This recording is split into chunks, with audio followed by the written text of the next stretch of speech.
Hi అండి. Welcome to Tamila Durga shorts. ఇవాళ అమావాస్య అని చెప్పాను కదండీ! మార్నింగ్ అయితే ఇంకా హడావిడిగా పనులైతే జరిగినాయనమాట. ఇంకా మధ్యాహ్నం వ్లాగ్ ఏంటంటే, నేను వచ్చేసరికి నాకు కూడా లేట్ అవుతుంది కదండీ డైలీ. అందువల్ల ఏంటంటే అప్‌లోడ్ చేయడానికి అయితే అవ్వలేదండి. ఇంకా మార్నింగే కూడా గడపలకి అది పసుపు రాసేసుకున్నాను శుభ్రంగా.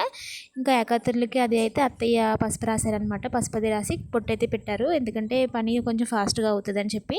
ఇంకా నేనైతే దేవుడి రూమ్ అంతా క్లీన్ చేసేసాను కదండీ! ముగ్గయితే పెట్టుకుంటున్నాను. అలానే పువ్వులవి అయితే ఫస్టే పెట్టేశానండి. ఇంకా ప్రతి పనిలోనూ మా చిన్ను నాకు తోడుంటాడని చెప్పాను కదండీ! ఇంకా నా వెనకాలే తిరుగుతాడనమాట తోకలాగా. ఇంకా మా అత్తయ్య అయితే నైవేద్యం పెట్టుకుంటాం కదండీ! అరిటాకులు అయితే కోసుకొని తీసుకొచ్చారు. ఇంకా మా మావయ్య గారు వచ్చి హారతి కొప్పరం అది వెలిగించేస్తే మా అత్తయ్య అయితే దీపారాధన చేసుకుంటారనమాట.